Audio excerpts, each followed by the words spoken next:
ਸਤਿ ਸ਼੍ਰੀ ਅਕਾਲ। ਤੁਸੀਂ ਜੁੜੇ ਹੋਏ ਹੋ ਪੰਜਾਬੀ ਰੇਡੀਓ USA ਦੇ ਨਾਲ ਤੇ ਮੈਂ ਹਾਂ ਪ੍ਰਵੀਨ ਸ਼ਰਮਾ ਲੈ ਕੇ ਹਾਜ਼ਰ ਹਾਂ ਪ੍ਰੋਗਰਾਮ ਖਬਰ ਤੇ ਨਜ਼ਰ ਪ੍ਰੋਗਰਾਮ ਦੇ ਵਿੱਚ ਅੱਗੇ ਵਧਣ ਤੋਂ ਪਹਿਲਾਂ ਦੱਸਦੇ ਚੱਲੀਏ ਕਿ ਅੱਜ ਸਾਲ 2023 ਦੀ 3 ਮਾਰਚ ਹੈ ਤੇ ਦਿਨ ਸ਼ੁੱਕਰਵਾਰ ਹੈ। ਅੱਜ ਸ਼ੁੱਕਰਵਾਰ ਹੈ ਤੇ ਅੱਜ ਜਦੋਂ ਬ੍ਰੇਕ ਤੋਂ ਬਾਅਦ ਰੁਕਾਂਗੇ, ਆਪਾਂ ਬ੍ਰੇਕ ਦੇ ਲਈ ਰੁਕਾਂਗੇ ਤਾਂ ਉਸ ਤੋਂ ਬਾਅਦ ਤੁਹਾਡੀਆਂ ਕਾਲਸ ਲਈਆਂ ਜਾਣਗੀਆਂ।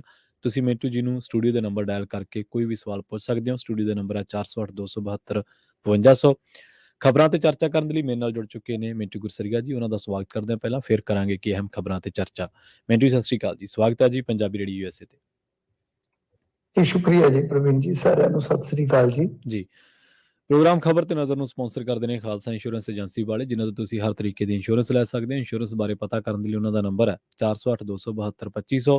ਕਵਰ ਕੈਲੀਫੋਰਨੀਆ, ਓਬਾਮਾ ਕੇਅਰ ਤੇ ਮੈਡੀਕੇਅਰ ਦੀਆਂ ਸੇਵਾਵਾਂ ਅਮਰੀਕਾ ਭਰ ਦੇ ਵਿੱਚ ਦਿੰਦੇ ਨੇ। ਇਹਨਾਂ ਸੇਵਾਵਾਂ ਪਾਲਿਸੀ ਦੇ ਵਿੱਚ ਚੇਂਜ ਕਰਵਾਉਣ ਦੇ ਲਈ, ਹੋਰ ਜਾਣਨ ਦੇ ਲਈ ਅੱਜ ਹੀ ਡਾਇਲ ਕਰੋ 408 272 2500। ਟਰਕੀਅਨ ਇਮੀਗ੍ਰੇਸ਼ਨ ਲਾ ਫਰਮ ਵਾਲੇ ਜੇ ਟਰਕੀਅਨ ਅਟਾਰਨੀ ਟਰਕੀਅਨ ਦੇ ਨਾਲ ਤੁਸੀਂ US ਇਮੀਗ੍ਰੇਸ਼ਨ ਬਾਬਤ ਕੋਈ ਵੀ ਸਲਾਹ ਕਰਨੀ ਹੈ, ਕੋਈ ਸਵਾਲ ਪੁੱਛਣਾ, ਤਾਂ ਉਹਨਾਂ ਦਾ ਨੰਬਰ ਹੈ 415 909 0503। GK Dhanota Yuba City, Baljinder Singh ਨੇ ਵੁੱਡਲੈਂਡ, ਪਰਮਜੀਤ ਕੌਰ ਰੰਗੀ ਵੈਕਾਵਿਲ, ਹਰਨੇਕ ਸਿੰਘ ਪਾਵਲੈਂਡੀਅਨ ਕੰਜ਼ੀਰ ਐਂਟਨ, ਸਰਬਜੀਤ ਸਿੰਘ ਸ਼ੁਕਰ ਟਰਲਕ GN ਲਿਊ ਵਾਲੇ ਟਰੱਕ ਵਾਸ਼ ਕਰਦੇ ਨੇ, ਆਇਲ ਚੇਂਜ ਕਰਦੇ ਨੇ, 에ਅਰ ਬ੍ਰੇਕਾਂ ਦਾ ਕੰਮ ਤਸੱਲੀ ਬਖਸ਼ ਕਰਵਾ ਸਕਦੇ ਹੋ। ਨਵੇਂ ਪੁਰਾਣੇ ਟਾਇਰ ਵੀ ਇਹਨਾਂ ਤੋਂ ਮਿਲਦੇ ਨੇ। ਲੋਕੇਸ਼ਨ ਹੈ ਸੈਂਤਾਨੇਲਾ ਦੀ। ਨੀਮਾ ਸਹੋਤਾ ਦੇ ਨਾਲ ਗੱਲ ਕੀਤੀ ਜਾ ਸਕਦੀ ਹੈ 209 277 0113 ਤੇ। ਜੱਸੀ ਗਿੱਲ ਬੇਕਰਸਫੀਲਡ ਤੋਂ, ਬੂਟਾ ਸਿੰਘ ਰਾਣੀਪੁਰ ਫ੍ਰੈਜ਼ਨੋ ਤੋਂ। ਇਹਨਾਂ ਸਾਰੇ ਹੀ ਸਪਾਂਸਰਸ ਦਾ ਬਹੁਤ ਬਹੁਤ ਧੰਨਵਾਦ। ਤੇ ਜੇਕਰ ਤੁਸੀਂ ਵੀ ਇਹਨਾਂ ਪ੍ਰੋਗਰਾਮਾਂ ਨੂੰ ਸਪਾਂਸਰ ਕਰਨਾ ਚਾਹੁੰਦੇ ਹੋ ਤਾਂ ਸਟੂਡੀਓ ਦਾ ਨੰਬਰ ਹੈ 408 272 5200।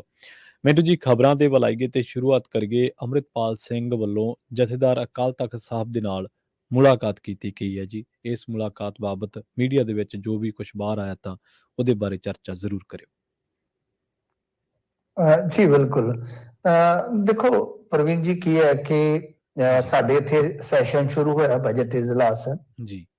ਤੇ ਜੇ ਤੁਸੀਂ ਦੇਖੋਗੇ ਬਜਟ ਇਜਲਾਸ ਦੇ ਵਿੱਚ ਵੀ ਅੱਜ ਜਿਹੜਾ ਰਾਜਪਾਲ ਦਾ ਭਾਸ਼ਣ ਆ, ਆਮ ਤੌਰ ਤੇ ਜਿਹੜੇ ਸਾਡੇ ਪੰਜਾਬ ਦੇ ਬੁਨਿਆਦੀ ਮੁੱਦੇ ਰਹਿੰਦੇ ਆ, ਪਾਣੀ ਹੈ, ਚਾਹੇ ਉਹ ਸਾਡਾ ਚੰਡੀਗੜ੍ਹ ਦਾ ਮਸਲਾ ਜਾਂ ਸਾਡੇ ਪੰਜਾਬੀ ਬੋਲਦੇ ਇਲਾਕੇ, ਇਹ ਸਾਡੇ ਜਿਹੜੇ ਕਹਿ ਲਓ ਕਿ ਮੂਲ ਮੁੱਦੇ ਸਨ। ਕਿਸੇ ਵੇਲੇ ਅਸੀਂ ਜਿੰਨਾ ਵੀ ਮਤਲਬ ਕਿ ਮੈਂ ਆਪਣੇ ਪੱਤਰਕਾਰਤਾ ਦੇ ਸਫ਼ਰ ਦੇ ਦੌਰਾਨ ਦੇਖਿਆ ਇਹਨਾਂ ਦਾ ਭਾਸ਼ਣਾਂ ਦਾ ਸਾਰਾ ਸਿਲਸਿਲਾ, ਵੀ ਮਤਲਬ ਕਿ ਉਹ ਪਛੜਦੇ ਗਏ ਹਰੇਕ ਸਰਕਾਰ ਤੋਂ ਬਾਅਦ ਨਾ। ਹੁਣ ਚੀਜ਼ਾਂ ਜਿਹੜੀਆਂ ਬਿਲਕੁਲ ਤੇ ਅੱਜ ਤੇ ਏਦਾਂ ਲੱਗਦਾ ਜਿੱਦਾਂ ਉਹ ਮੁੱਦੇ ਬਿਲਕੁਲ ਹੀ ਨਾ ਹਾਸ਼ੀਆਗ੍ਰਸਤ ਹੋ ਗਏ ਨੇ। ਜਿੱਦਾਂ ਅੱਜ ਰਾਜਪਾਲ ਦਾ ਐਡਰੈਸ ਤੁਸੀਂ ਕਿਤੇ, ਹੁਣ ਚਲੋ ਤੁਸੀਂ ਉੱਠੇ ਹੋ ਸਾਰੇ US ਵਾਲੇ, ਤੇ ਜਦੋਂ ਵੀ ਤੁਹਾਨੂੰ ਕਿਤੇ ਮੌਕਾ ਮਿਲੇ ਤੁਸੀਂ ਦੇਖ ਲੈਣਾ ਤੁਹਾਨੂੰ, ਕਿਉਂਕਿ ਉਹ ਗਵਰਨਮੈਂਟ ਦਾ ਭਾਸ਼ਣ ਹੈ ਨਾ। ਗਵਰਨਮੈਂਟ ਅੱਗੇ ਕਿਸ ਤਰ੍ਹਾਂ ਚੱਲੇਗੀ, ਉਹ ਕੀ ਸੋਚ ਰਹੀ ਹੈ, ਕਿਸ ਪੁਆਇੰਟ ਆਫ ਵਿਊ ਨਾਲ ਪੰਜਾਬ ਨੂੰ ਦੇਖਦੀ ਹੈ। ਮਤਲਬ ਕਿ ਮੈਂ ਇਸ ਚੀਜ਼ ਤੋਂ ਹੈਰਾਨ ਹਾਂ ਕਿ ਮੀਡੀਆ ਵੀ ਸਾਡਾ ਮੁੱਦਿਆਂ ਨੂੰ ਛੱਡ ਰਿਹਾ ਹੈ, ਸਾਡੀ ਗਵਰਨਮੈਂਟ ਵੀ ਛੱਡ ਰਹੀ ਹੈ। ਤਾਂ ਮਤਲਬ ਖਬਰ ਜਿਹੜੀ ਆ ਉਹ TRP ਵਾਲੀ ਹੈ ਹਮੇਸ਼ਾ। ਬਸ ਅੱਜ ਵੀ ਜੇ ਤੁਸੀਂ ਦੇਖੋਗੇ ਤਾਂ ਇਹਦੇ ਤੇ ਬਹੁਤ ਘੱਟ ਗੱਲ ਆ। ਅਮਰਤਪਾਲ ਸਿੰਘ ਨੇ ਇਹ ਕਹਿਤਾ, ਅਮਰਤਪਾਲ ਸਿੰਘ ਨੇ ਇਹ ਕਹਿਤਾ, ਉਹੀ ਚੀਜ਼ ਨੂੰ ਖਿੱਚ ਕੇ ਬਹੁਤ ਲੰਮਿਆ ਕੀਤਾ ਜਾ ਰਿਹਾ। ਚਲੋ ਹੋਈ ਕਿਤੇ ਕਵਰੇਜ ਕਰ ਲਈ ਤਾਂ ਖੈਰ। ਅੱਜ ਜਿਹੜੀ ਇਜਲਾਸ ਵਾਲੀ ਗੱਲ ਆ, ਇੱਕ ਪਾਸੇ ਉਹ ਸੀ ਤਾਂ ਉੱਥੇ ਵੀ ਬਾਹਰ ਆ ਕੇ ਜਿਹੜਾ ਵੀ ਕੋਈ ਮੰਤਰੀ ਨਿਕਲੇ, ਜਿਹੜਾ ਵੀ ਕੋਈ ਇਹਨਾਂ ਦਾ ਵਿਧਾਇਕ ਨਿਕਲੇ, ਉਹੀ ਗੱਲਾਂ ਉਹੀ ਬਾਤਾਂ। ਉਹ ਇੱਕ ਕਹਿੰਦੇ ਆ ਆਪੋਜੀਸ਼ਨ ਵਾਲੇ ਕਿ ਕਾਰਵਾਈ ਕਰੋ, ਉਹ ਕਹਿੰਦੇ ਆ ਜੀ ਕਰਾਂਗੇ, ਛੱਡਾਂਗੇ ਨਹੀਂ, ਬਸ ਇੱਥੇ ਆ ਕੇ ਗਰਾਰੀ।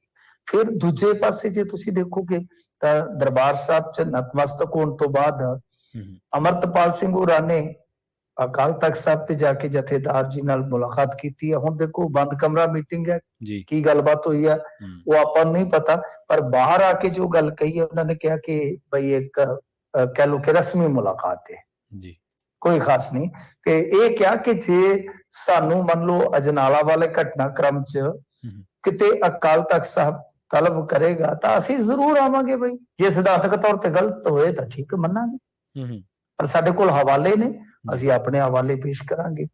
ਬਾਕੀ ਉਹ ਫਿਰ ਵਿੱਚ ਖਬਰ ਇਹ ਚੱਲ ਪਈ ਕਿ ਅਮਰਤਪਾਲ ਸਿੰਘ ਨੂੰ ਮਤਲਬ ਕਿ ਏਜੰਸੀਆਂ ਮਰਵਾ ਸਕਦੀਆਂ ਜੀ, ਉਹ ਏਦਾਂ ਹੋ ਸਕਦਾ ਕਿਉਂਕਿ ਪਹਿਲਾਂ ਆਇਆ ਨਾ ਕਿ ਜਾਨ ਨੂੰ ਖਤਰਾ ਜੀ ਨਪੋਤਿਆ, ਤੇ ਫਿਰ ਅਮਰਤਪਾਲ ਸਿੰਘ ਨੂੰ ਪੁੱਛਿਆ ਤੇ ਉਹ ਕਹਿੰਦੇ ਕਿ ਬਈ ਜੀ ਗੱਲ ਇਹ ਆ ਕਿ ਇਹਨਾਂ ਨੇ ਤੇ ਮਰਵਾਉਣਾ, ਫਿਰ ਉਹ ਕਹਾਣੀ ਚੱਲ ਪਈ। ਅੱਛਾ, ਗੱਲ ਵੇਖੋ ਕਿਸ ਤਰ੍ਹਾਂ ਦਾ ਰੋਲ ਕਚੋਲਾ ਹੈ। ਇਹ ਗੱਲ ਹਾਲੇ ਥੋੜੀ ਜੀ ਮੱਠੀ ਪਈ ਸੀ ਕਿ ਉੱਤੋਂ ਜਿਹੜੇ ਰੀਨਾ ਰਾਏ ਆ ਉਹਨਾਂ ਦੇ ਇੰਟਰਵਿਊ ਚੱਲ ਪਏ, ਉਹਨਾਂ ਨੇ ਚੈਲੰਜ ਕਰ ਦਿੱਤੇ, ਬਹੁਤ ਸਾਰੇ ਖੁਲਾਸੇ ਅੱਜ ਨਵੇਂ ਕਰ ਦਿੱਤੇ, ਤਾਂ ਫਿਰ ਉਹ ਖਬਰ ਚੱਲ ਪਈ। ਮੈਂ ਜਿੱਥੋਂ ਗੱਲ ਤੋਰੀ ਹੈ ਕਿ ਤੁਸੀਂ ਦੇਖ ਲਓ, ਹੁਣ ਤੁਸੀਂ ਕਿਸੇ ਦੇ ਵੀ ਸਮਰਥਕ ਹੋ, ਮੁਬਾਰਕ ਹੈ, ਕੋਈ ਕਿਸੇ ਨੂੰ ਵੀ ਫੋਲੋ ਕਰਦਾ ਹੈ, ਪਰ ਤੁਸੀਂ ਦੇਖੋ ਕਿ ਬੁਨਿਆਦੀ ਮੁੱਦੇ ਕਿਤੇ ਵੀ ਹੈ ਨਹੀਂਗੇ ਜੋ ਨਾ ਮੀਡੀਆ ਦੇ ਏਜੰਡੇ ਤੇ ਆ, ਨਾ ਸਾਡੇ ਲੀਡਰਾਂ ਦੇ ਏਜੰਡੇ ਤੇ ਆ।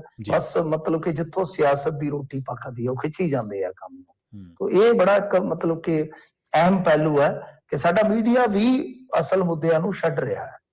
ਸਰਕਾਰ ਜਿੱਦਾਂ ਦੀ ਝਲਕਾਰੇ ਦਿਖਾ ਰਹੀ ਆ, ਤਾਂ ਉਹ ਤੋਂ ਲੱਗਦਾ ਕਿ ਉਹ ਅਸਲੀ ਜਿਹੜੇ ਮੁੱਦੇ ਸੀਗੇ ਸਾਡੇ, ਜਿਨ੍ਹਾਂ ਤੇ ਅੱਜ ਤੱਕ ਪੰਜਾਬ ਲੜਦਾ ਰਿਹਾ, ਹਾਰਦਾ ਰਿਹਾ, ਉਹ ਤੇ ਹੁਣ ਇਸ ਸਰਕਾਰ ਦੇ ਏਜੰਡੇ ਤੇ ਰਹਿਣ ਵਾਲੇ ਹੀ ਨਹੀਂ ਹੈ।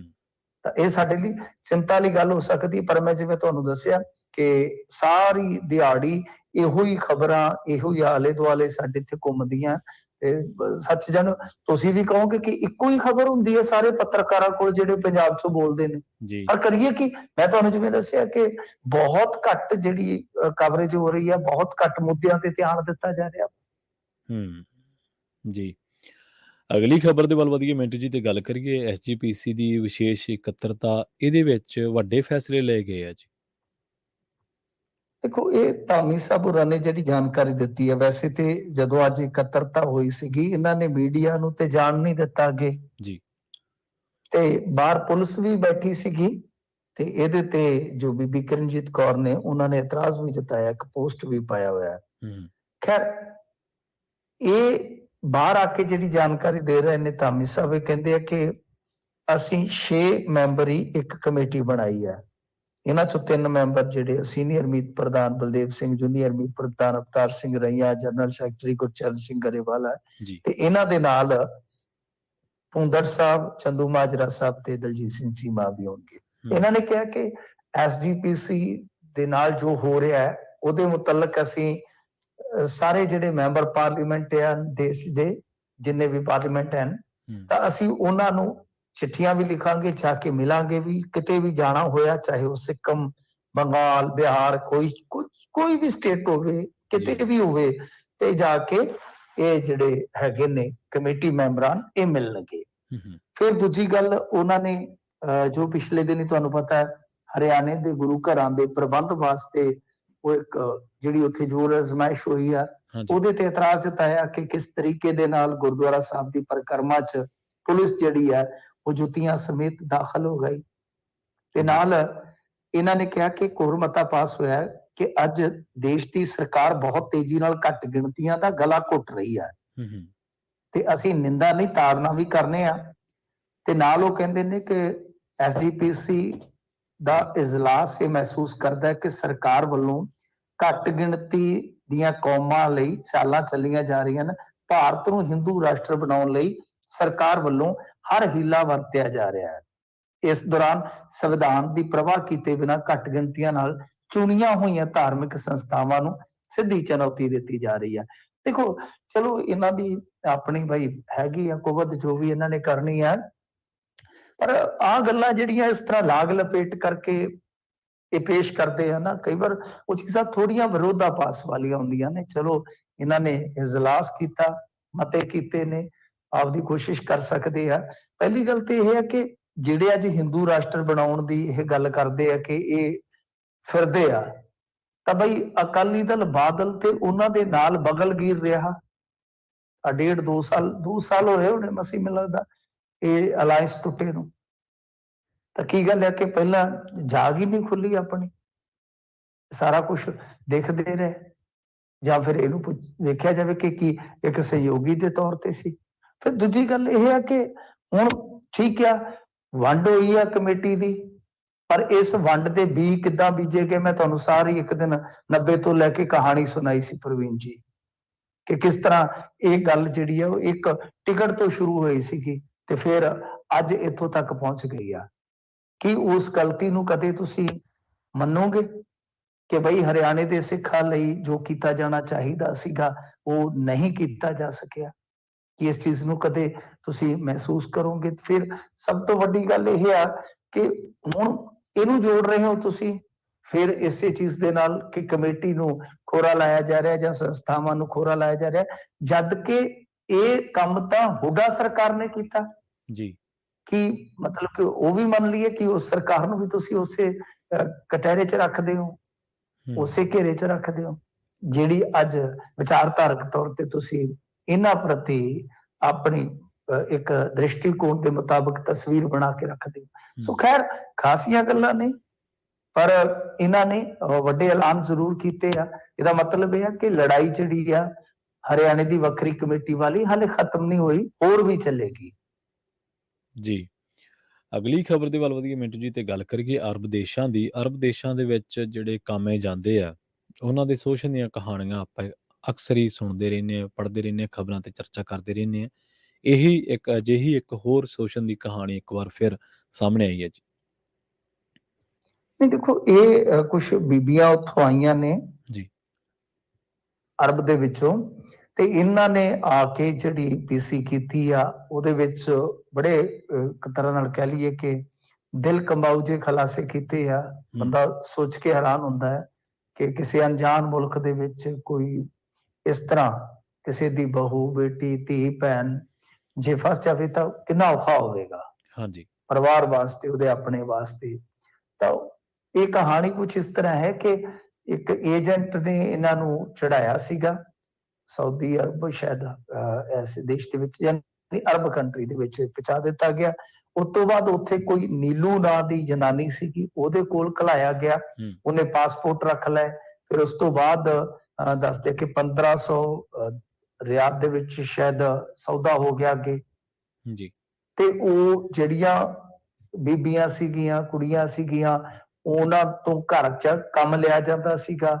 ਬਹੁਤ ਜ਼ਿਆਦਾ ਉਹਨਾਂ ਨੂੰ ਜ਼ਲੀਲ ਕੀਤਾ ਜਾਂਦਾ, ਮਾਨਸਿਕ ਤੌਰ ਤੇ ਪਰੇਸ਼ਾਨ ਕੀਤਾ ਜਾਂਦਾ। ਫਿਰ ਇੱਥੋਂ ਤੱਕ ਵੀ ਇਲਜ਼ਾਮ ਲੱਗੇ ਨੇ ਕਿ ਕੁਝ ਦਾ ਸਰੀਰਕ ਸ਼ੋਸ਼ਣ ਵੀ ਹੁੰਦਾ ਹੈ। ਤਾਂ ਇਹ ਆ ਕਿ ਨਾ ਤਾਂ ਉਹ ਪਿੱਛੇ ਮੁੜ ਸਕਦੀਆਂ ਨੇ, ਨਾ ਉੱਥੇ ਰਹਿ ਸਕਦੀਆਂ, ਬਹੁਤ ਜ਼ਲਾਲਤ ਹੈ। ਤਾਂ ਇਹ ਜਿਹੜੀਆਂ ਬੀਬੀਆਂ ਉੱਥੋਂ ਬਚ ਕੇ ਨਿਕਲੀਆਂ ਨੇ ਤੇ ਸਾਰਾ ਕੁਝ ਦੱਸ ਰਹੀਆਂ ਨੇ ਕਿ ਕਿਸ ਤਰੀਕੇ ਨਾਲ ਮਿੱਠੀਆਂ ਮਾਰ ਕੇ, ਮਤਲਬ ਕਿ ਇਹ ਤਾਂ ਪ੍ਰਵੀਨ ਜੀ ਸਾਫ਼ ਹੈ, ਸਪਸ਼ਟ ਹੈ। ਇਹਨੂੰ ਆਪਾਂ ਚਲੋ ਇਸ ਪੱਖ ਤੋਂ ਲੈ ਰਹੇ ਹਾਂ ਕਿ ਸਾਡੀ ਵੇਖ ਲਓ ਕਿ ਇੱਜ਼ਤ ਜਾਂ ਸਾਡੀ ਇਸ ਵੇਲੇ ਪੰਜਾਬੀਆਂ ਦੀ ਹਾਲਤ ਜਿਹੜੀ ਆ ਉਹ ਇਸ ਤਰ੍ਹਾਂ ਹੈ ਕਿ ਅਸੀਂ ਕਿੱਥੋਂ ਧੱਕੇ ਧੋੜੇ ਖਾ ਕੇ ਤੇ ਕਿਹੋ ਜਿਹੇ ਤਜਰਬੇ ਲੈ ਕੇ ਇੱਥੇ ਬੈਠੇ ਆ ਲੋਕਾਂ ਦੇ ਸਾਹਮਣੇ। ਗੱਲ ਇਹ ਆ ਕਿ ਇਹ ਵੈਸੇ ਤੇ ਸਾਰੀ ਦੁਨੀਆ ਦੇ ਵਿੱਚ ਹੀ ਇਹ ਸਮੱਸਿਆ ਹੈ ਕਿ ਮਨੁੱਖੀ ਸਮਗਲਿੰਗ ਹੁੰਦੀ ਹੈ। ਡੌਂਕੀਆਂ, ਇਹ ਸਾਰਾ ਕੁਝ ਇਹਦਾ ਹੀ ਹਿੱਸਾ ਹੈ ਨਾ, ਮਨੁੱਖੀ ਸਮਗਲਿੰਗ ਦਾ ਹਿੱਸਾ ਹੈ।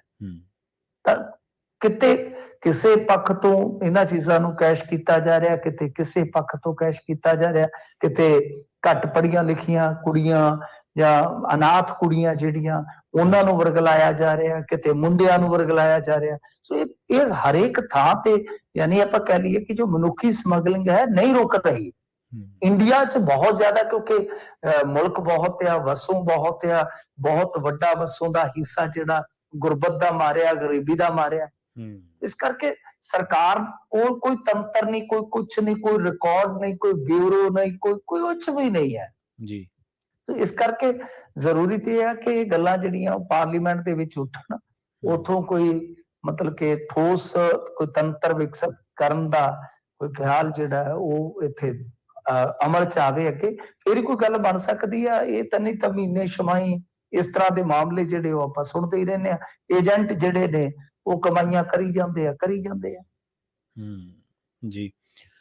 ਅਗਲੀ ਖਬਰ ਦੇ ਵੱਲ ਵਧੀਏ ਮਿੰਟੂ ਜੀ, ਤੇ ਗੱਲ ਕਰੀਏ ਭਾਜਪਾ ਦੀ। ਭਾਜਪਾ ਨੇ ਸ਼ਰਾਬ ਪਾਲਿਸੀ ਦੇ ਵਿਰੁੱਧ ਪੰਜਾਬ ਰਾਜਪਾਲ ਦੇ ਨਾਮ ਪੱਤਰ ਦਿੱਤਾ ਜੀ।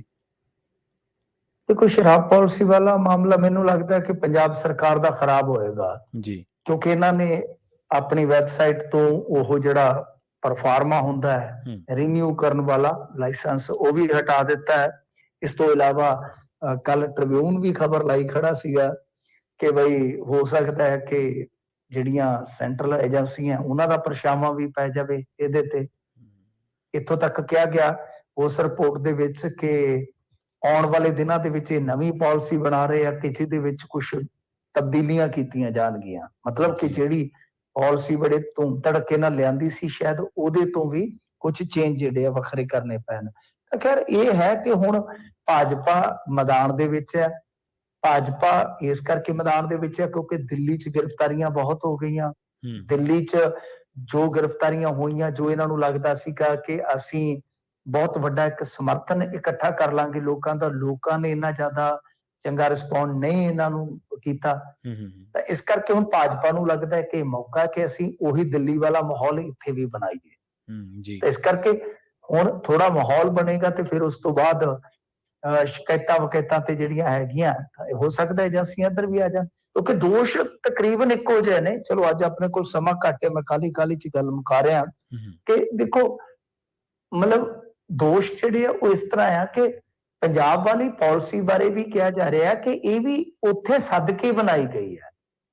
ਸ਼ਿਕਾਇਤ ਇਹੀ ਹੈ, ਦਾਵਾ ਇਹੀ ਹੈ ਕਿ ਉੱਥੇ 2 ਅਫਸਰ ਪਹਿਲਾਂ ਸੱਦੇ ਜਾਂਦੇ ਨੇ, ਉਹਨਾਂ ਨੂੰ ਕਿਹਾ ਜਾਂਦਾ ਹੈ, ਉਹ ਜਦੋਂ ਇਨਕਾਰ ਕਰਦੇ ਨੇ ਕਿ ਅਸੀਂ ਨਹੀਂ ਬਣਾਉਣੀ ਏਦਾਂ ਦੀ ਪਾਲਿਸੀ, ਅਸੀਂ ਫਸ ਜਾਵਾਂਗੇ, ਉਹਨਾਂ ਨੂੰ ਬਦਲ ਕੇ 2 ਅਧਿਕਾਰੀ ਫਿਰ ਲਾਏ ਜਾਂਦੇ, ਉਹਨਾਂ ਤੋਂ ਇਹ ਸਾਰੀ ਨੋਟਿੰਗ ਕਰਵਾਈ ਜਾਂਦੀ ਹੈ। ਤਾਂ ਮਤਲਬ ਕਿ ਬਹੁਤ ਨੇ, L1 ਦੀ ਜਗ੍ਹਾ ਸੁਪਰ L1, ਫਿਰ ਬ੍ਰਾਂਡ ਫੀਸ ਜਿਹੜੀ ਹੈ ਰਜਿਸਟ੍ਰੇਸ਼ਨ ਉਹ 25 ਲੱਖ ਤੋਂ 5 ਕਰੋੜ ਕਰਨੀ, 2 ਹੀ ਵਾਈਨ ਕੰਪਨੀਆਂ ਨੂੰ ਜਾਨੀ ਪੂਰਾ ਕਾਰੋਬਾਰ ਸੌਂਪ ਦੇਣਾ, ਛੋਟੇ ਬ੍ਰਾਂਡ ਬਾਹਰ ਕਰ ਦੇਣਾ, ਜਾਨੀ ਬਹੁਤ ਜ਼ਿਆਦਾ ਦੋਸ਼ ਨੇ, ਇਲਜ਼ਾਮ ਨੇ।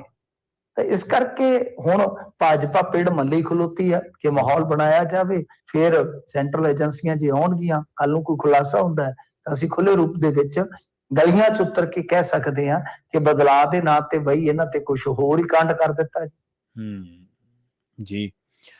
ਅਗਲੀ ਖਬਰ ਦੇ ਵੱਲ ਵਧੀਆ ਮਿੰਟ ਜੀ, ਤੇ ਗੱਲ ਕਰੀਏ ਬੰਗਾਲ ਦੇ ਵਿੱਚ ਪੰਚਾਇਤੀ ਚੋਣਾਂ ਦੇ ਸਮੀਕਰਨਾਂ ਦੀ। ਇਹ ਸਮੀਕਰਨ ਵੱਖਰੇ ਨਿਕਲੇ ਨੇ ਜੀ, ਤੇ ਇਸ ਤੋਂ ਪਹਿਲਾਂ ਦੱਸਦੇ ਚੱਲੀਏ ਕਿ ਹੁਣ ਇਸ ਖਬਰ ਤੋਂ ਬਾਅਦ ਆਪਾਂ ਇੱਕ ਬ੍ਰੇਕ ਦੇ ਲਈ ਰੁਕਾਂਗੇ। ਬ੍ਰੇਕ ਤੋਂ ਪਾਰ ਤੁਹਾਡੇ ਸਵਾਲਾਂ ਵੱਲ ਚੱਲਾਂਗੇ। ਸਟੂਡੀਓ ਦਾ ਨੰਬਰ ਹੈ 408-272-5200। ਮਿੰਟ ਜੀ ਨੂੰ ਤੁਸੀਂ ਕਿਸੇ ਵੀ ਮਸਲੇ ਤੇ ਸਵਾਲ ਕਰ ਸਕਦੇ ਹੋ। ਇੱਕ ਬ੍ਰੇਕ ਤੋਂ ਬਾਅਦ ਤੁਹਾਡੇ ਸਵਾਲ ਲਏ ਜਾਣਗੇ। ਬੰਗਾਲ ਦੇ ਵਿੱਚ ਪੰਚਾਇਤੀ ਚੋਣਾਂ ਦੇ ਵੱਖਰੇ ਸਮੀਕਰਨ ਨਿਕਲੇ ਨੇ ਮਿੰਟ ਜੀ।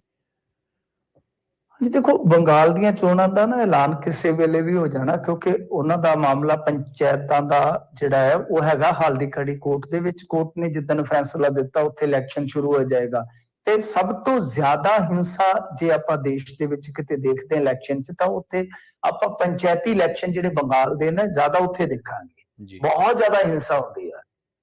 ਵੈਸੇ ਹਿੰਸਾ ਇਲੈਕਸ਼ਨ ਦੇ ਵਿੱਚ ਹੋਣੀ ਇੱਕ ਇਤਿਹਾਸ ਹੈ, ਪਰ ਉੱਥੇ ਵੀ ਬਹੁਤ ਜ਼ਿਆਦਾ ਇਲੈਕਸ਼ਨ ਜਿਹੜੇ ਹੁੰਦੇ ਆ ਨਾ ਪੰਚਾਇਤੀ, ਬਹੁਤ ਜ਼ਿਆਦਾ ਹਿੰਸਾ ਹੁੰਦੀ ਹੈ ਉਹਨਾਂ 'ਚ। ਪਿਛਲੇ ਵੀ ਦੇਖੇ ਸੀਗੇ ਆਪਾਂ। ਤਾਂ ਖੈਰ ਇਹ ਕੰਮ ਤੇ ਹਾਲੇ ਦੂਰ ਆ ਵੋਟਾਂ ਵਾਲਾ, ਪਰ ਉਸ ਤੋਂ ਪਹਿਲਾਂ ਹੀ ਚੱਲ ਪਿਆ ਹੈ। ਜੋੜ ਤੋੜ ਵੀ ਉਸ ਤੋਂ ਪਹਿਲਾਂ ਹੀ, ਜਿਹੜਾ ਮਾਰ ਕੁਟਾਈਆਂ ਵਾਲਾ ਉਹ ਵੀ ਚੱਲ ਪੈਂਦਾ।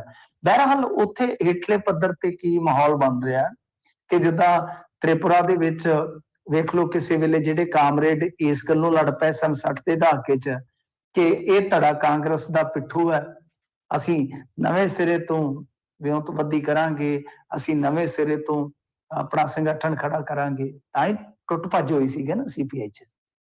ਤੇ ਉਹ ਉਥੇ ਤ੍ਰਿਪੁਰਾ 'ਚ ਸਾਰੇ ਇਕੱਠੇ ਹੋ ਗਏ ਫਿਰ ਕਾਂਗਰਸ ਦੇ ਨਾਲ, ਪਰ ਗੱਲ ਨਹੀਂ ਬਣੀ। ਹੁਣ ਇੱਥੇ ਵੀ ਜੇ ਤੁਸੀਂ ਵੇਖੋਗੇ ਬੰਗਾਲ ਦੇ ਵਿੱਚ, ਬੰਗਾਲ 'ਚ ਵੀ ਕੀ ਹੈ ਕਿ ਕਾਮਰੇਡ ਤੇ ਜਿਹੜੇ ਭਾਜਪਾ ਵਾਲੇ ਉਹ ਇਕੱਠੇ ਹੋ ਰਹੇ ਨੇ ਹੇਠਾਂ। ਇਹ ਕਮਾਲ ਦੀ ਗੱਲ ਹੈ। ਤੇ ਇਸ ਦੇ ਨਾਲ ਕਈ ਥਾਈਂ ਕਾਂਗਰਸ ਤੇ ਭਾਜਪਾ ਇਕੱਠੀ ਹੋ ਰਹੀ ਹੈ। ਅੱਛਾ, ਕਿਉਂ ਕਿ ਕਿਸੇ ਤਰੀਕੇ ਨਾਲ, ਕਿਉਂਕਿ ਉੱਥੇ ਇਹ ਸਮਝਿਆ ਜਾਂਦਾ ਹੈ, ਬੰਗਾਲ ਦੀ ਰਾਜਨੀਤੀ ਨੂੰ ਜੇ ਤੁਸੀਂ ਸਮਝੋਗੇ, ਬੰਗਾਲ ਦੀ ਰਾਜਨੀਤੀ ਨੂੰ ਇਹ ਸਮਝਿਆ ਜਾਂਦਾ ਕਿ ਜੇ ਤੁਸੀਂ ਪੰਚਾਇਤੀ ਇਲੈਕਸ਼ਨ 'ਚ ਚੰਗਾ ਪ੍ਰਭਾਵ ਛੱਡ ਗਏ ਤਾਂ ਫਿਰ ਤੁਹਾਡੀ ਜਿਹੜੀ ਵਿਧਾਨ ਸਭਾ ਦੀ ਗੱਦੀ ਹੈ ਨਾ, ਉਹ ਸਮਝ ਲਓ ਕਿ ਅੱਧੀ ਜਿਹੜੀ ਹੈ ਉਹ ਵੱਟੀ ਗਈ।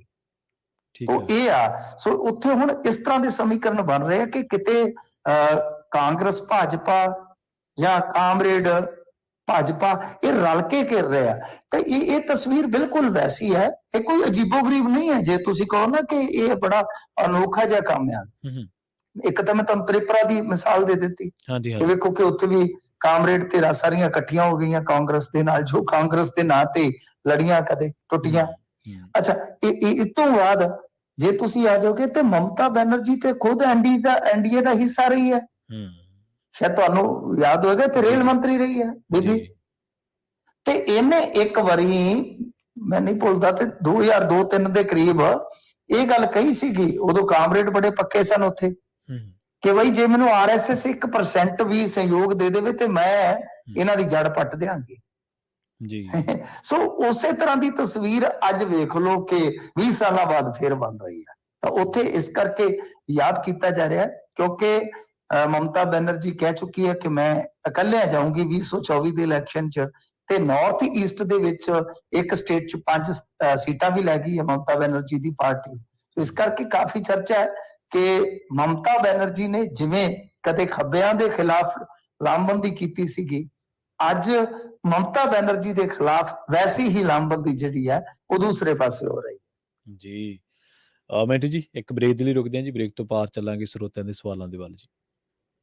ਠੀਕ ਹੈ ਜੀ। ਜੀ ਜੀ ਸੋ ਪ੍ਰੋਗਰਾਮ ਖਬਰ ਤੇ ਨਜ਼ਰ ਦੇ ਵਿੱਚ ਵੇਲਾ ਹੋ ਚੱਲਿਆ ਇੱਕ ਸ਼ਾਰਟ ਬ੍ਰੇਕ ਦੇ ਲਈ ਰੁਕਣ ਦਾ। ਬ੍ਰੇਕ ਤੋਂ ਪਾਰ ਚੱਲਾਂਗੇ ਤੁਹਾਡੇ ਸਵਾਲਾਂ ਦੇ ਵੱਲ। ਜੁੜੇ ਰਹੋ ਪੰਜਾਬੀ ਰੇਡੀਓ USA ਦੇ ਨਾਲ। ਕਿਸੇ ਵੀ ਮਸਲੇ ਤੇ ਸਵਾਲ ਕਰਨ ਦੇ ਲਈ ਨੰਬਰ ਹੈ 408 272 5200। ਜਲਦ ਵਾਪਸੀ ਇੱਕ ਸ਼ਾਰਟ ਬ੍ਰੇਕ ਤੋਂ ਬਾਅਦ।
ਬ੍ਰੇਕ ਤੋਂ ਬਾਅਦ ਇੱਕ ਵਾਰ ਮੁੜ ਤੋਂ ਤੁਹਾਡਾ ਸਾਰਿਆਂ ਦਾ ਸਵਾਗਤ ਹੈ ਪ੍ਰੋਗਰਾਮ ਖਬਰ ਤੇ ਨਜ਼ਰ ਦੇ ਵਿੱਚ। ਤੁਸੀਂ ਜੁੜੇ ਹੋਏ ਹੋ ਪੰਜਾਬੀ ਰੇਡੀਓ USA ਦੇ ਨਾਲ, ਤੇ ਬ੍ਰੇਕ ਤੋਂ ਪਾਰ ਸਰੋਤਿਆਂ ਦੇ ਸਵਾਲਾਂ ਦੇ ਜਵਾਬ ਦੇਣ ਦੇ ਲਈ ਇੱਕ ਵਾਰ ਮੁੜ ਤੋਂ ਸਾਡੇ ਨਾਲ ਜੁੜ ਚੁੱਕੇ ਨੇ ਮਿੰਟੂ ਗੁਰਸਰੀਆ ਜੀ। ਮਿੰਟੂ, ਸਤਿ ਸ਼੍ਰੀ ਅਕਾਲ। ਬ੍ਰੇਕ ਤੋਂ ਬਾਅਦ ਇੱਕ ਵਾਰ ਮੁੜ ਤੋਂ ਸਵਾਗਤ ਹੈ ਜੀ। ਮਿੰਟੂ, ਸਤਿ ਸ਼੍ਰੀ ਅਕਾਲ ਜੀ। ਬ੍ਰੇਕ ਤੋਂ ਬਾਅਦ ਸਵਾਗਤ ਹੈ ਜੀ। ਜੀ ਸ਼ੁਕਰੀਆ ਜੀ। ਜੀ ਧੰਨਵਾਦ ਉਹਨਾਂ ਸਰੋਤਿਆਂ ਦਾ, ਉਹਨਾਂ ਕਾਲਰਸ ਦਾ ਜਿਨ੍ਹਾਂ ਨੇ ਬ੍ਰੇਕ ਦੇ ਦਰਮਿਆਨ ਆਪਣਾ ਪੇਸ਼ੈਂਸ ਬਣਾਈ ਰੱਖਿਆ। ਸ਼ੁਰੂਆਤ ਕਰਦੇ ਉਹਨਾਂ ਤੋਂ ਦੀਪਿੰਦਰ ਸਿੰਘ ਜੀ। ਸਤਿ ਸ਼੍ਰੀ ਅਕਾਲ ਦੀਪਿੰਦਰ ਜੀ, ਤੁਸੀਂ ਆਨ ਏਅਰ ਹੋ ਜੀ। ਹੈਲੋ, ਹਾਂਜੀ ਦੀਪਿੰਦਰ ਜੀ, ਤੁਸੀਂ ਆਨ ਏਅਰ ਹੋ ਜੀ। ਸਤਿ ਸ਼੍ਰੀ ਅਕਾਲ। ਸਤਿ ਸ਼੍ਰੀ ਅਕਾਲ ਜੀ ਦੋਨਾਂ ਵੀਰਾਂ ਨੂੰ। ਸਤਿ ਸ਼੍ਰੀ ਅਕਾਲ। ਮਿੰਟੂ ਜੀ, ਮੈਂ ਤੁਹਾਨੂੰ ਆਪਾਂ ਸਤਿ ਅੱਜ ਸ਼੍ਰੀ ਅਕਾਲ ਤੁਸੀਂ ਜੀ। SGPC ਦੀ ਇਲੈਕਸ਼ਨ ਦੀ ਗੱਲ SGPC ਦੀ ਗੱਲ ਕੀਤੀ ਹੈ। ਮੈਂ ਤੁਹਾਨੂੰ ਇਹ ਪੁੱਛਣਾ ਸੀ, ਇਹਦੀ ਇਲੈਕਸ਼ਨ ਕਿਉਂ ਨਹੀਂ ਕਰਵਾ ਰਹੇ? ਇਹ ਹੁੰਦਾ ਤਾਂ ਸੈਂਟਰ ਦੇ ਹੱਥ ਹੈ। ਜਿਸ ਹਿਸਾਬ ਨਾਲ ਬਾਦਲਾਂ ਦੀ ਪੋਜੀਸ਼ਨ ਹੈ, ਇਹਨਾਂ ਦੇ ਅਕਾਲੀ ਦਲ ਬਾਦਲ ਸੀ, ਤੇ ਜਿਵੇਂ ਜੇ ਕਿਸੇ ਨੇ ਇਹਨਾਂ ਦਾ ਨੁਕਸਾਨ ਕਰਨਾ ਹੋਵੇ, ਸਭ ਤੋਂ ਵਧੀਆ ਤਾਂ ਮੌਕਾ ਇਹ ਹੋਊਗਾ ਵੀ ਹੁਣ SGPC ਦੀ ਇਲੈਕਸ਼ਨ ਕਰਾ ਕੇ ਤੇ ਵੀ ਇਹਨਾਂ ਨੂੰ ਉੱਚ ਵੀ ਹਰਾ ਦੇਣ, ਤੇ ਵੀ ਇਹ ਜਿਵੇਂ ਉਹ ਅੰਗਰੇਜ਼ੀ ਦੀ ਕਹਾਵਤ ਆ, ਫਾਈਨਲ ਨੇਲ ਇਨ ਦਾ ਕਾਫਨ, ਇਹਨਾਂ ਦਾ ਜਮਾ ਵੀ ਅਕਾਲੀ ਦਲ ਬਾਦਲ ਦਾ ਵੀ ਬੇੜਾ ਗਰਕ ਹੋ ਜੇ। ਤੇ ਵੀ ਇਹ ਦੇਖ ਕੇ ਇਹਨਾਂ ਦੇ ਅੰਦਰ ਖਾਤੇ BJP ਨਾਲ ਅਜੇ ਵੀ ਉਹ ਸਾਂਢ ਗਾਂਢ ਹੈਗੀ ਆ, ਵੀ ਉਹ ਇਹਨਾਂ ਨੂੰ ਬਚਾਈ ਜਾਂਦੇ ਆ। ਇਕੱਠੇ ਨਾਲ ਹੀ ਸੁਣ ਲੈਣ ਦਿਓ। ਹਾਂਜੀ ਸੁਣੋ ਜੀ ਬਿਲਕੁਲ, ਅਸੀਂ ਦੁਰਸੀਸ ਨਹੀਂ ਦੇਵਾਂਗੇ ਜੀ। ਗੱਲ ਇਹ ਆ ਕਿ ਦੇਖੋ, ਇਹ ਜਿਹੜਾ ਪ੍ਰੋਸੈਸ ਆ 11 ਤੋਂ 16 ਇਹ ਗਿਣਦੇ ਆ ਕਿ ਉਦੋਂ ਬਈ ਕੇਸ ਜਿਹੜਾ ਚੱਲਦਾ ਰਿਹਾ ਤੇ ਹਾਊਸ ਜਿਹੜਾ ਉਹ ਮਾਨਤਾ ਨਹੀਂ ਹਾਸਲ ਕਰ ਸਕਿਆ। 16 ਤੋਂ 5 ਗਾਂ ਗਿਣ ਲਓ, 21 ਤੇ 21 ਤੋਂ 2 ਫਿਰ ਗਾਂ ਗਿਣੀਏ ਤਾਂ ਲਗਭਗ ਸਵਾ ਸਾਲ ਵਕਫਾ ਬਣ ਜਾਂਦਾ, ਕਿਉਂਕਿ ਨਵੰਬਰ 'ਚ ਇਲੈਕਸ਼ਨ ਹੋਇਆ ਸੀਗਾ। ਇਹਦਾ ਮਤਲਬ ਕਿ ਨਵੰਬਰ 23 'ਚ 2 ਸਾਲ ਉੱਤੇ ਹੋ ਜਾਣਗੇ ਜੇ 21 ਤੱਕ ਵੀ ਬਣੀਏ। ਤਾਂ ਹੋਇਆ ਕੀ ਸੀ ਕਿ ਅਮਰਿੰਦਰ ਸਿੰਘ ਨੇ, ਜੋ ਕਮਿਸ਼ਨਰ ਲੱਗਦੇ ਨੇ, ਉਹਨਾਂ ਨੂੰ ਕੋਈ ਡਾਹ ਨਹੀਂ ਦਿੱਤੀ। ਫਿਰ ਹੁਣ ਉਹ ਪੁਆਇੰਟ ਹੋਏ ਨੇ, ਸਟਾਫ ਨਹੀਂ ਮਿਲਿਆ, ਸਟਾਫ ਵਗੈਰਾ ਇਹ ਆਮ ਆਦਮੀ ਪਾਰਟੀ ਵਾਲਿਆਂ ਨੇ ਮੁਹੱਈਆ ਕਰਵਾਇਆ। ਹੁਣ ਜਿਹੜੀ ਬਾਕੀ ਫਾਰਮੈਲਿਟੀ ਹੈ ਉਹ ਰਹਿ ਗਈ ਹੈ ਕੇਂਦਰ ਦੇ ਹਿੱਸੇ ਦੀ। ਜਦੋਂ ਹੀ ਉਹ ਡਨ ਹੋ ਗਈ ਤੇ ਉਸ ਤੋਂ ਬਾਅਦ ਫਿਰ ਕੀ ਹੈ ਕਿ ਇੱਕ ਪ੍ਰੋਸੈਸ ਹੋਰ ਰਹਿ ਜਾਏਗਾ। ਸੂਚੀਆਂ ਵਗੈਰਾ ਜਿਹੜੀਆਂ ਉਹ ਫਾਈਨਲਾਈਜ਼ ਹੋ ਗਈਆਂ ਤਾਂ ਫਿਰ ਇਲੈਕਸ਼ਨ ਹੋ ਜਾਏਗਾ। ਇਲੈਕਸ਼ਨ ਵਾਕਿਆ ਤੁਹਾਡੀ ਗੱਲ ਠੀਕ ਹੈ ਕਿ ਜਿੰਨਾ ਜਲਦੀ ਹੁੰਦਾ ਇਲੈਕਸ਼ਨ, ਉਹਨਾਂ ਵਧੇਰੇ ਨੁਕਸਾਨ ਖਾਸ ਤੌਰ ਤੇ ਅਕਾਲੀ ਦਲ ਬਾਦਲ ਨੂੰ ਹੋ ਸਕਦਾ ਸੀਗਾ। ਪਰ ਹਾਲੇ ਵੀ ਹੈ ਕਿ ਜੇ ਸਾਲ 6 ਮਹੀਨੇ ਦੇ ਵਿੱਚ ਇਲੈਕਸ਼ਨ ਹੁੰਦਾ ਤਾਂ ਜਿਹੜੀ ਐਤਕੀ ਟੱਕਰ ਹੋਏਗੀ ਪੰਥਕ ਰਾਜਨੀਤੀ ਦੇ ਵਿੱਚ ਤਨਜ਼ੀਮਾਂ ਦੀ, ਤਾਂ ਖਾਸੀ ਤਗੜੀ ਹੋਏਗੀ ਉਹ ਵੀ ਜੀ। ਆਪਣੇ ਅਗਲੇ ਕਾਲਰ ਨੇ ਜੀ ਅਮਰਜੀਤ ਸਿੰਘ। ਅਮਰਜੀਤ ਜੀ, ਸਤਿ ਸ਼੍ਰੀ ਅਕਾਲ ਜੀ, ਤੁਸੀਂ ਆਨ ਏਅਰ ਹੋ ਜੀ। ਸਤਿ ਸ਼੍ਰੀ ਅਕਾਲ ਮਿੰਟੂ ਭਾਜੀ, ਸਤਿ ਸ਼੍ਰੀ ਅਕਾਲ ਪ੍ਰਵੀਨ ਭਾਜੀ। ਸਤਿ ਸ਼੍ਰੀ ਅਕਾਲ ਜੀ। ਸਤਿ ਸ਼੍ਰੀ ਅਕਾਲ ਸਰ ਜੀ। ਭਾਈ, ਜਦੋਂ ਨਾ ਭਗਵੰਤ ਸਿੰਘ ਮਾਨ ਇਲੈਕਟ ਹੋਇਆ ਸੀਗਾ, ਏਦਾਂ ਹੀ ਲੱਗਦਾ ਵੀ ਲੋਕਾਂ ਨੇ ਜ਼ਿਆਦਾ ਆਸ ਉੱਤੇ ਰੱਖੀ ਸੀਗੀ ਵੀ ਇਹ ਬਹੁਤ ਕੁਛ ਕਰਨਾ ਨਾ। ਬਦਲਾਵ ਤਾਂ ਬਹੁਤ ਵੱਡਾ ਹੋਇਆ ਸੀਗਾ ਜੀ, ਪਰ ਜਿਹੜਾ ਕੰਮ ਖਰਾਬ ਹੋ ਰਿਹਾ ਸੀਗਾ ਪੰਜਾਬ ਵਿੱਚ ਪਿਛਲੇ 30-40 ਸਾਲ ਨਾ, ਆਪਾਂ ਏਦਾਂ ਨਹੀਂ ਸਾਨੂੰ ਸੋਚ ਸਕਦੇ ਵੀ ਭਗਵੰਤ ਮਾਨ ਕੋਲ ਕੋਈ ਜਾਦੂ ਆ ਵੀ ਉਹ ਛੇਤੀ ਸਾਰਾ ਕੁਝ ਠੀਕ ਕਰ ਦੇਵੇ, ਹਨਾ ਬਈ ਹਨਾ ਠੀਕ ਕਰ ਸਕਦਾ ਹਨਾ। ਪਰ ਨਾ ਮੇਰਾ ਸਵਾਲ ਇਹ ਹੈ ਨਾ ਬਈ ਮਿੰਟੂ ਭਾਜੀ ਸਾਨੂੰ ਦੱਸ ਸਕੇ ਵੀ 3-4 ਚੀਜ਼ਾਂ ਜਿਹੜੀਆਂ ਭਗਵੰਤ ਮਾਨ ਸਿੰਘ ਨੇ ਸਹੀ ਕੀਤੀਆਂ, ਨਾਲੇ 3-4 ਚੀਜ਼ਾਂ ਜਿਹੜੀਆਂ ਉਹਨੇ ਗਲਤ ਕੀਤੀਆਂ ਸੋ ਫਾਰ, ਜਿੱਦਾਂ ਜਿੰਨਾ ਚਿਰ ਆਪਸ ਵਿੱਚ ਹੈਗਾ ਜੀ। ਇਹ ਮੇਰਾ ਸਵਾਲ ਜੀ ਦੋਨਾਂ ਭਰਾਵਾਂ ਨੂੰ। ਠੀਕ ਹੈ ਜੀ, ਠੀਕ। ਸਤਿ ਸ਼੍ਰੀ ਅਕਾਲ ਜੀ। ਸਤਿ ਸ਼੍ਰੀ ਅਕਾਲ। ਦੇਖੋ, 3-4 ਚੀਜ਼ਾਂ ਸਹੀ, 3-4 ਚੀਜ਼ਾਂ ਗਲਤ, ਤਾਂ ਗੱਲ ਇਹ ਹੈ ਕਿ ਤੁਸੀਂ ਫਿਰ ਉੱਥੇ ਦੇ ਉੱਥੇ ਹੀ ਰੱਖ ਲਓਗੇ ਕਿ ਸਰਕਾਰ ਹਾਲੇ ਨਾ ਚੰਗੀ ਨਾ ਮੰਦੀ ਜੀ। ਤਾਂ ਮਤਲਬ ਗੱਲ ਤਾਂ ਇਹੀ ਹੈ ਕਿ ਮਸਲਾ ਜਿਹੜਾ ਹੈ ਕਿ ਸਭ ਤੋਂ ਵੱਡੀ ਗੱਲ ਜਿਹੜੀ ਹੈ, ਸਭ ਤੋਂ ਵੱਡੀ ਸ਼ਿਕਾਇਤ ਜਿਹੜੀ ਹੈ ਸਾਹਿਬ ਜੀ, ਉਹ ਇਹ ਹੈ ਕਿ ਤੁਸੀਂ ਆਪਣੀ ਮਰਜ਼ੀ ਨਾਲ ਪੰਜਾਬ ਦੇ ਹਿੱਤਕਾਰੀ ਫੈਸਲੇ ਲਓ। ਬਸ ਮੇਨ ਗੱਲ ਇੱਥੇ ਅੜਦੀ ਹੈ ਕਿ ਤੁਸੀਂ ਆਪਣੀ ਧਰਤੀ ਨੂੰ ਦੇਖੋ, ਆਪਣੀਆਂ ਸਮੱਸਿਆਵਾਂ ਨੂੰ ਐਡਰੈਸ ਕਰੋ, ਆਪਣੇ ਲੋਕਾਂ ਦਾ ਭਵਿੱਖ ਵੇਖੋ। ਤੁਸੀਂ ਕਿਸੇ ਦੇ ਦਾਬੂ ਨਾ ਹੋ, ਕਿਉਂਕਿ ਲੋਕਾਂ ਨੇ ਤੁਹਾਨੂੰ ਵੋਟ ਪਾਈ ਹੈ। ਬਸ ਇਹ ਮੇਨ ਤਾਂ ਇੱਥੇ ਗਰਾਰੀ ਅੜਦੀ ਹੈ ਕਿ ਫਿਰ ਤੁਸੀਂ ਇੱਛਾ ਸ਼ਕਤੀ ਨਾਲ ਕੰਮ ਕਰੋ। ਉਦਾਂ ਹਰੇਕ ਦੀ ਝੋਲੀ 'ਚ ਭਾਜੀ ਪ੍ਰਾਪਤੀਆਂ ਹੁੰਦੀਆਂ ਨੇ, ਸਰਕਾਰ ਦੀ ਝੋਲੀ 'ਚ, ਹਰੇਕ ਸਰਕਾਰ ਦੀ ਝੋਲੀ 'ਚ ਨਾਕਾਮੀਆਂ ਰਹਿੰਦੀਆਂ ਨੇ। ਜਿਹਨੇ 5 ਸਾਲ ਰਾਜ ਕਰਨਾ ਹੈ ਉਹ ਕਦੇ ਹੋ ਸਕਦਾ ਕਿ 100% ਉਹਦੀਆਂ ਨੀਤੀਆਂ ਸਹੀ ਢੰਗ ਨਾਲ ਲਾਗੂ ਹੋ ਜਾਣ, ਜਾਂ ਇਹ ਹੋ ਸਕਦਾ ਕਿ 100 ਦੀਆਂ 100% ਗਲਤੀਆਂ ਹੀ ਕਰੀ ਜਾਵੇ ਸਰਕਾਰ। ਸੋ ਚੰਗੇ ਕੰਮ ਵੀ ਹੁੰਦੇ, ਚੰਗੇ ਵਾਸਤੇ ਮੈਂ ਹਮੇਸ਼ਾ ਚੰਗਾ ਹੀ ਕਹਿ ਦਿੰਦਾ ਕਿ ਮੁਬਾਰਕਬਾਦ ਹੈ। ਪਰ ਜਿੱਥੇ ਇਹਨਾਂ ਦੀਆਂ ਕਮੀਆਂ ਪੇਸ਼ੀਆਂ ਹੁੰਦੀਆਂ ਅਸੀਂ ਮਤਲਬ ਕਿ ਸਾਡਾ ਕੰਮ ਆ ਕਿ ਕਮੀਆਂ ਪੇਸ਼ੀਆਂ ਅਸੀਂ ਲੱਭੀਏ। ਜੀ ਉਹਨਾਂ ਦੀਆਂ ਚੰਗੀਆਂ ਗੱਲਾਂ ਤੁਸੀਂ ਸੁਣਨੀਆਂ ਹੋਣ ਤੇ ਤੁਹਾਨੂੰ 95% ਅੱਜ ਕੱਲ ਮੀਡੀਆ ਵਾਲੇ ਉਹ ਮਿਲ ਜਾਣਗੇ, ਚੰਗੀਆਂ ਉਹ ਤੁਹਾਨੂੰ ਸੁਣਾ ਦੇਣਗੇ।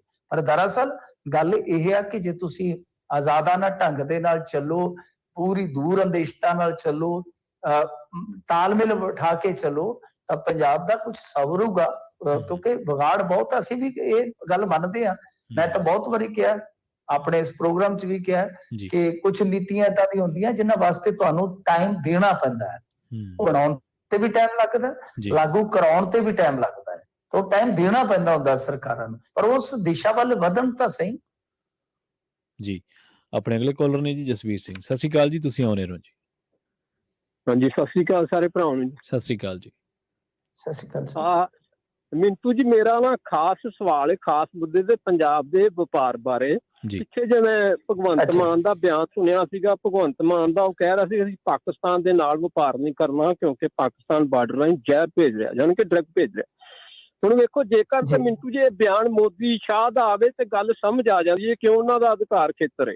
ਹਾਂਜੀ, ਹੁਣ ਮੈਨੂੰ ਦੱਸਿਓ ਜੀ, ਜੀ। ਗੁਜਰਾਤ ਬੰਦਰਗਾਹ ਰਾਹੀਂ ਪਾਕਿਸਤਾਨ ਤੇ ਇੰਡੀਆ ਦਾ ਵਪਾਰ ਨਹੀਂ ਹੋ ਰਿਹਾ, ਉੱਥੇ ਵੀ ਕਈ ਵਾਰੀ ਡਰੱਗ ਫੜੀ ਜਾਂਦੀ ਹੈ।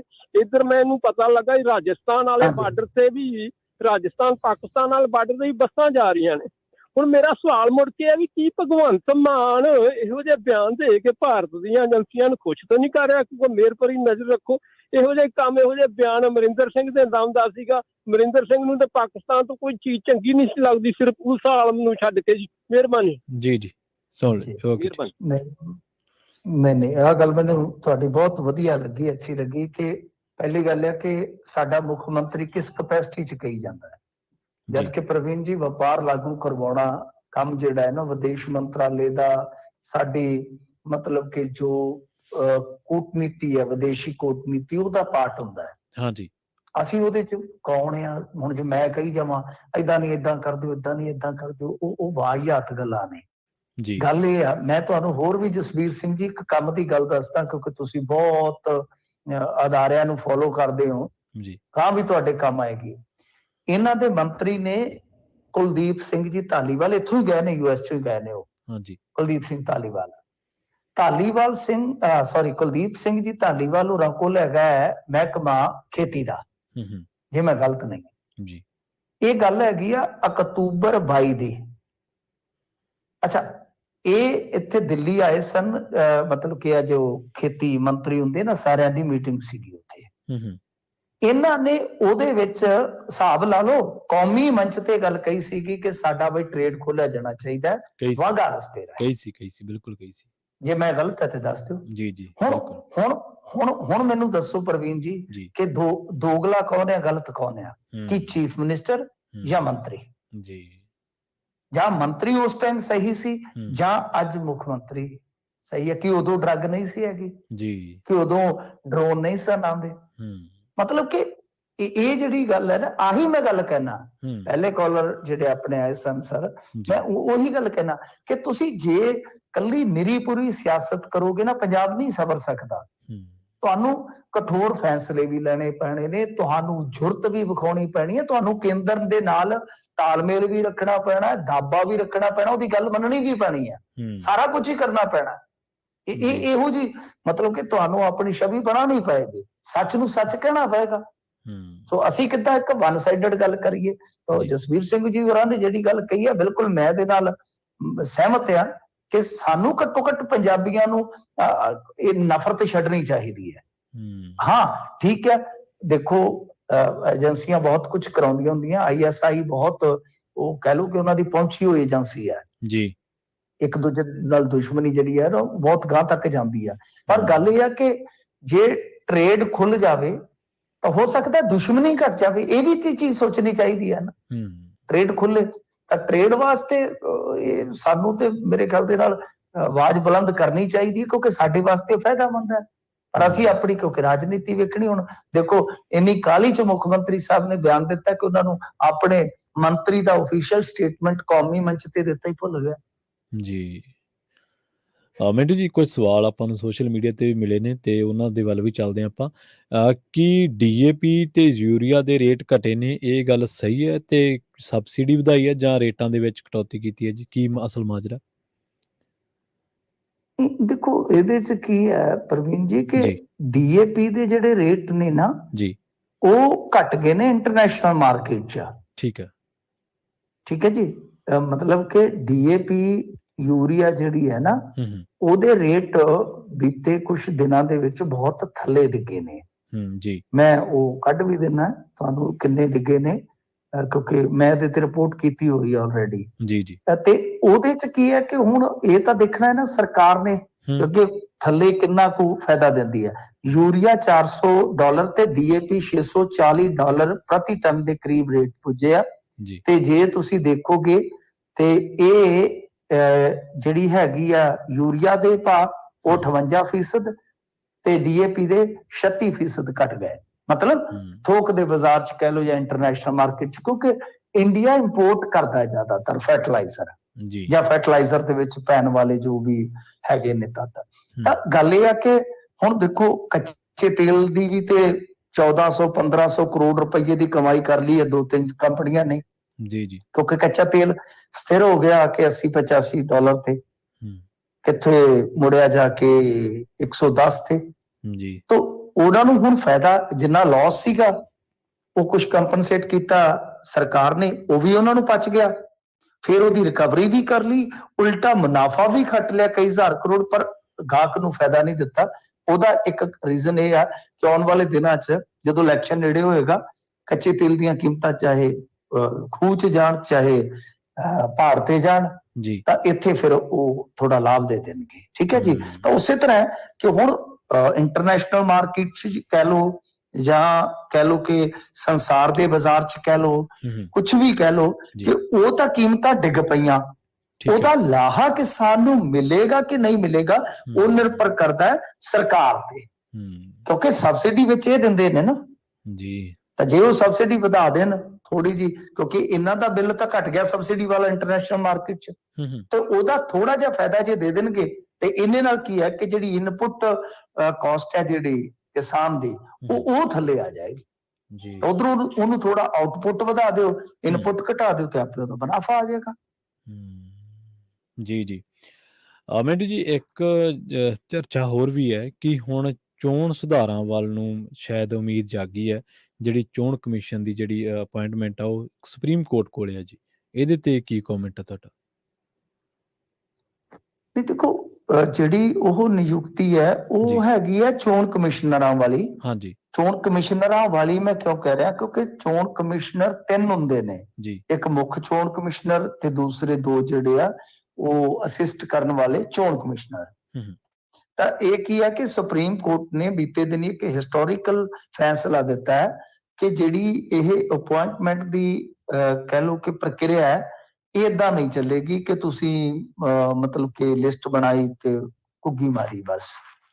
ਕਿ ਜਿੱਦਾਂ ਸੀਬੀਆਈ ਦੇ ਡਾਇਰੈਕਟਰ ਨੂੰ ਨਿਯੁਕਤ ਕੀਤਾ ਜਾਂਦਾ ਹੈ, ਤੁਹਾਨੂੰ ਉਹੀ ਪ੍ਰੋਸੀਜਰ ਫੋਲੋ ਕਰਨਾ ਪਵੇਗਾ। ਹੁਣ ਸੀਬੀਆਈ ਦਾ ਡਾਇਰੈਕਟਰ ਕਿੱਦਾਂ ਚੁਣਿਆ ਜਾਂਦਾ ਕਿ ਉਹ ਇੱਕ ਕਮੇਟੀ ਹੁੰਦੀ ਹੈ ਛੋਟੀ ਜੀ, ਛੋਟੀ ਜੀ ਕਹਿ ਰਿਹਾ ਸਾਈਜ਼ ਦੇ ਵਿੱਚ, ਪਰ ਹੈਵੀ ਵੇਟ ਹੁੰਦੇ ਆ ਉਹਦੇ 'ਚ। ਜਿੱਦਾਂ ਲਾ ਲਓ ਕਿ ਚੀਫ ਜਸਟਿਸ ਆਫ ਇੰਡੀਆ, ਪ੍ਰਧਾਨ ਮੰਤਰੀ ਅਤੇ ਇਸ ਤੋਂ ਇਲਾਵਾ ਵਿਰੋਧੀ ਧਿਰ ਦਾ ਨੇਤਾ, ਯਾਨੀ ਇਹ 3 ਬੰਦਿਆਂ ਦੀ ਕਮੇਟੀ ਹੁੰਦੀ ਹੈ, 3 ਮੈਂਬਰੀ ਕਮੇਟੀ ਹੁੰਦੀ ਹੈ। ਤਾਂ ਕੋਰਟ ਨੇ ਇਹ ਗੱਲ ਕਹੀ ਹੈ ਕਿ ਜਦ ਤੱਕ ਤੁਸੀਂ ਇਹਦੇ 'ਚ ਕੋਈ ਨਿਯਮ ਨਹੀਂ ਬਣਾਉਂਦੇ, ਜਦ ਤੱਕ ਤੁਸੀਂ ਇਹਦੇ ਵਿੱਚ ਕੋਈ ਕਾਨੂੰਨ ਨਹੀਂ ਬਣਾਉਂਦੇ ਅਪਾਇੰਟਮੈਂਟ ਵਾਸਤੇ, ਕਿਉਂਕਿ ਅੱਜ ਤੱਕ 70-75 ਸਾਲਾਂ 'ਚ ਇਹਨਾਂ ਤੋਂ ਅਪਾਇੰਟਮੈਂਟ ਦੇ ਕਾਨੂੰਨ ਹੀ ਨਹੀਂ ਬਣੇ, ਤਾਂ ਕਹਿੰਦੇ ਕਿ ਜਦੋਂ ਤੱਕ ਤੁਸੀਂ ਉਹ ਨੋਰਮਸ ਨਹੀਂ ਬਣਾਓਗੇ ਉਦੋਂ ਤੱਕ ਇਹੀ ਪ੍ਰੋਸੀਜਰ ਚੱਲੇਗਾ। ਸੋ ਇਹ ਆ ਹਿਸਟੋਰੀਕਲ ਫੈਸਲਾ, ਕਿਉਂਕਿ ਇਹ ਇਸੇ ਤਰ੍ਹਾਂ ਹੀ ਨਿਯੁਕਤੀ ਹੁੰਦੀ ਆਈ। ਸ਼ਾਰਟ ਲਿਸਟ ਕਰਤਾ, ਸੈਕਟਰੀ ਪੱਧਰ ਦਾ ਅਧਿਕਾਰੀ ਹੈ ਜਾਂ ਸਾਬਕਾ ਅਧਿਕਾਰੀ ਹੈ ਕੋਈ, ਉਹਨੂੰ ਰਾਸ਼ਟਰਪਤੀ ਤੋਂ ਪ੍ਰਵਾਨਗੀ ਦੇ ਦਿੱਤੀ, ਦੈਟਸ ਇਟ। ਤੇ ਹੋਇਆ ਕੀ ਸੀਗਾ ਕਿ ਬੀਤੇ ਸਮੇਂ ਦੇ ਵਿੱਚ ਕਈ ਪਟੀਸ਼ਨਾਂ ਜਿਹੜੀਆਂ ਸੁਪਰੀਮ ਕੋਰਟ 'ਚ ਗਈਆਂ, ਜਦ ਸੁਪਰੀਮ ਕੋਰਟ ਦੇ ਵਿੱਚ ਪਟੀਸ਼ਨਾਂ ਗਈਆਂ ਉਹ ਹਾਲੇ ਨਿਬੜੀਆਂ ਨਹੀਂ, ਕਲੱਬ ਕੀਤੀਆਂ ਗਈਆਂ। ਤਾਂ ਇਸੇ ਦਰਮਿਆਨ ਮੋਦੀ ਸਰਕਾਰ ਨੇ ਇੱਕ ਹੋਰ ਚੰਨ ਚਾੜ ਦਿੱਤਾ ਜੀ। ਅਰੁਣ ਗੋਇਲ ਜੀ ਜਿਹੜੇ ਹੈਗੇ ਨੇ, ਇਹਨਾਂ ਨੇ ਰਿਟਾਇਰ ਹੋਣਾ ਸੀਗਾ 31 ਦਸੰਬਰ ਨੂੰ। ਹੂੰ। ਇਹਨਾਂ ਨੇ ਅਚਾਨਕ 18 ਨੂੰ VRS ਲਈ, ਯਾਨੀ ਜੀ। ਪ੍ਰੀ ਮੈਚੁਰ ਰਿਟਾਇਰਮੈਂਟ ਲੈ ਲਈ ਇਹਨਾਂ ਨੇ, ਠੀਕ ਹੈ। ਆਪਦੀ ਇੱਛਾ ਅਨੁਸਾਰ ਸੇਵਾ ਮੁਕਤੀ ਲੈ ਲਈ। ਤੇ ਫਿਰ ਹੋਇਆ ਕਿ 18 ਨੂੰ ਇਹ ਆਪਣੀ ਰਿਟਾਇਰਮੈਂਟ ਲੈਂਦੇ, 19 ਨੂੰ ਇਹ ਮੁੱਖ ਚੋਣ ਕਮਿਸ਼ਨਰ ਬਣ ਜਾਂਦੇ ਆ। ਹੂੰ। ਵਿਦਿਨ ਫਿਊ ਆਵਰਸ, ਯਾਨੀ ਇਹ ਨਿਯੁਕਤੀ ਹਾਸਲ ਕਰ ਜਾਂਦੇ ਨੇ। ਤਾਂ ਇਹ ਸੁਪਰੀਮ ਕੋਰਟ ਨੇ ਫਿਰ ਜੋ ਨੋਟਿਸ ਕੀਤਾ, ਉਹਨਾਂ ਨੇ ਕਿਹਾ ਕਮਾਲ ਦੀ ਗੱਲ ਹੈ, ਤੁਸੀਂ ਰਾਤੋਂ ਰਾਤ ਮੈਰਿਟ ਵੀ ਬਣਾ ਲਈ, ਜੀ। ਛਾਨਣਾ ਵੀ ਲਾ ਲਿਆ, ਸਾਰਾ ਕੁਝ ਕਿੱਦਾਂ ਹੋ ਗਿਆ? ਇਹ ਹੂੰ। ਪੋਸੀਬਲ ਹੀ ਨਹੀਂ ਹੈ। ਸੋ ਇੱਥੋਂ ਇਹ ਫਿਰ ਇਸ ਸਾਰੀ ਕਹਾਣੀ ਦਾ ਮੁੱਢ ਵੱਜਾ ਸੀ। ਜੀ। ਮਿੰਟੂ ਜੀ, ਇਹਨਾਂ ਖਾਸ ਖਬਰਾਂ ਤੇ ਖਾਸ ਜਾਣਕਾਰੀਆਂ ਤੇ ਸਰੋਤਿਆਂ ਦੇ ਸਵਾਲਾਂ ਦੇ ਜਵਾਬ ਦੇਣ ਦੇ ਲਈ ਤੁਹਾਡਾ ਬਹੁਤ-ਬਹੁਤ ਧੰਨਵਾਦ ਜੀ। ਜੀ, ਸ਼ੁਕਰੀਆ ਜੀ। ਜੀ। ਸੋ ਪ੍ਰੋਗਰਾਮ ਖਬਰ ਤੇ ਨਜ਼ਰ ਦੇ ਵਿੱਚ ਸਮਾਂ ਇਜਾਜ਼ਤ ਨਹੀਂ ਦਿੰਦਾ। ਆਪਣੇ ਨਾਲ ਜੁੜੇ ਸਨ ਮਿੰਟੂ ਗੁਰਸਰੀਆ ਜੀ। ਪ੍ਰੋਗਰਾਮ ਦੇ ਪਹਿਲੇ ਹਿੱਸੇ ਦੇ ਵਿੱਚ ਕਈ ਅਹਿਮ ਖਬਰਾਂ ਤੇ ਚਰਚਾ ਕਰਨ ਤੋਂ ਬਾਅਦ ਪ੍ਰੋਗਰਾਮ ਦੇ ਦੂਜੇ ਹਿੱਸੇ ਦੇ ਵਿੱਚ ਆਪਾਂ ਤੁਹਾਡੇ ਸਵਾਲਾਂ ਤੇ ਕੀਤੀ ਹੈ ਚਰਚਾ। ਪੰਜਾਬੀ ਰੇਡੀਓ USA ਦੀ ਅਗਲੀ ਪੇਸ਼ਕਸ਼ ਪ੍ਰੋਗਰਾਮ ਅਪਡੇਟ ਅਮਰੀਕਾ, ਜਿਸ ਦੇ ਵਿੱਚ ਅਮਰੀਕਾ ਭਰ ਦੇ ਵਿੱਚ ਵਾਪਰੀਆਂ ਅਹਿਮ ਤੇ ਵੱਡੀਆਂ ਘਟਨਾਵਾਂ ਤੇ ਖਬਰਾਂ ਦੇ ਨਾਲ-ਨਾਲ ਵਿਸ਼ਵ ਦੀਆਂ ਵੱਡੀਆਂ ਖਬਰਾਂ ਬਾਰੇ ਦਿੱਤੀਆਂ ਜਾਣਗੀਆਂ ਖਾਸ ਜਾਣਕਾਰੀਆਂ। ਜੁੜੇ ਰਹੋ ਪੰਜਾਬੀ ਰੇਡੀਓ USA ਦੇ ਨਾਲ। ਤੇ ਆਖਿਰ ਦੇ ਵਿੱਚ ਇੱਕ ਵਾਰ ਫਿਰ ਤੋਂ ਤੁਹਾਨੂੰ ਸਭ ਨੂੰ ਪਿਆਰ ਸਤਿਕਾਰ ਸਹਿਤ ਸਤਿ ਸ਼੍ਰੀ ਅਕਾਲ।